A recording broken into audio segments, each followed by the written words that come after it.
Yes, sound is working. Okay, we're go for takeoff. Okay. Breakfast flock flashed through the air, till a crowd of 1,000 seagulls came to dodge and fight for bits of food. It was another busy day beginning, but way off alone, out by himself, beyond boat and shore. Sorry, a bug got on my foot. Could tell this is going to be one of those days. Okay. Beyond boat and shore, Jonathan Livingston Seagull was practicing. 100 feet in the sky, he lowered his webbed feet, lifted his beak, and strained to hold a painful, hard, twisting curve through his wings.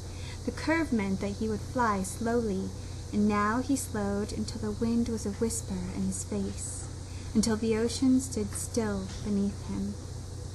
He narrowed his eyes in fierce concentration, held his breath, forced one single more inch of a curve. Then his feathers ruffled. He stalled, and he fell. Seagulls, as you know, never fall. They never stall. To stall in the air, for them, is a disgrace, and it's a dishonor. But for Jonathan Livingston Seagull, unashamed, stretching his wings again in that trembling hard curve, slowing, and stalling once more, was no ordinary bird. I think you might know someone like that. I think you might be someone like that. Okay, this is good. I hope you like this one, because I really do. Most gulls don't bother to learn more than the simplest facts of flight, how to get from shore to food and back again. For most gulls, it's not the flying that matters, but eating. For this gull, though, it was not eating that mattered, but flight. More than anything else, Jonathan Livingston Seagull loved to fly. This kind of thinking, he found, is not the way to make oneself popular with other birds. Even his parents were dismayed, as Jonathan spent whole days alone, making hundreds of low-level glides, experimenting. He didn't know why, for instance, but when he flew at altitudes less than half his wingspan above the water, he could stay in the air longer, with less effort.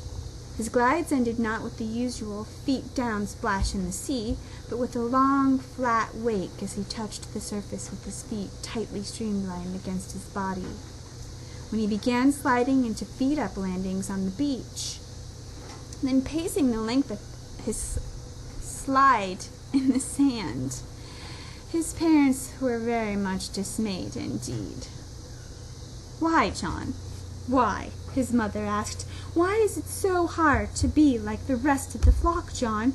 Why can't you leave low flying to the pelicans, the albatross? Why don't you eat, son, your bone and feathers?"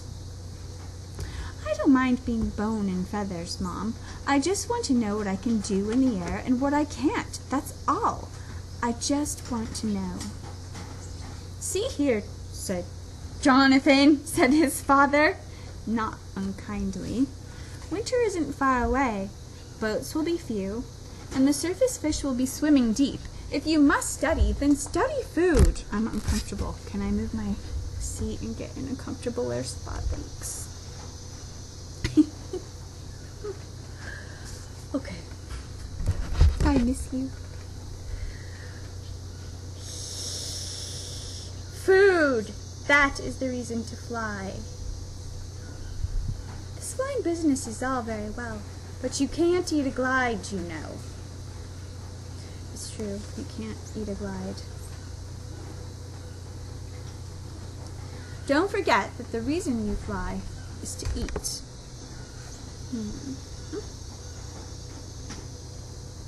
Jonathan nodded obediently. For the next few days he tried to behave like the other gulls.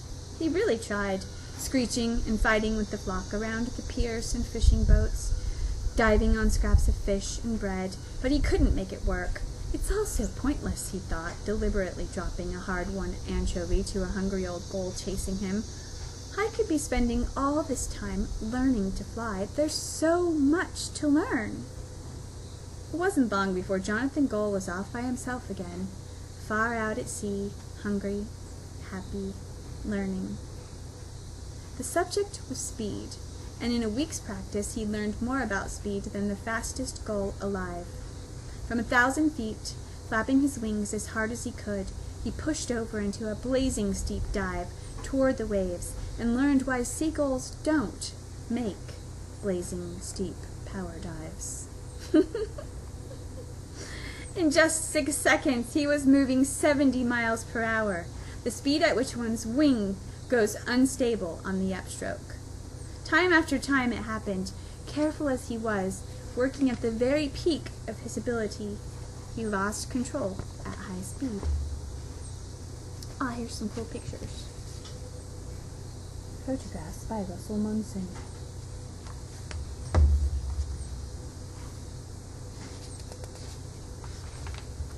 And another one. It's gotta be okay to fall, right? Otherwise, how do you learn? Climb to 1,000 feet, full power straight ahead first, then push over, flapping to a vertical dive. Then every time his left wing stalled on an upstroke, he'd roll violently left, stall his right wing recovering, and flick like fire into a wild, tumbling spin to the right. He couldn't be careful enough on that upstroke. 10 times he tried, and all 10 times as he passed through 70 miles per hour, he burst into a churning mass of feathers, out of control, crashing down into the water. The key, he thought at last, dripping wet, must be to hold the wings still at high speeds, to flap up to 50 and then hold the wings still. From 2,000 feet, he tried again, rolling into his dive, beak straight down. Sorry, distracted. Beak straight down. Oh, I could tell this is going to be hard. How is it for you? Are you with me? Let me stop here and let you see what you think about this one. Because I really like it, but if I'm getting distracted, then I think maybe you might be too, and I don't know how we could do this, like, in person would be great. I miss you. Love you. I'll see you soon. One for me. Thanks.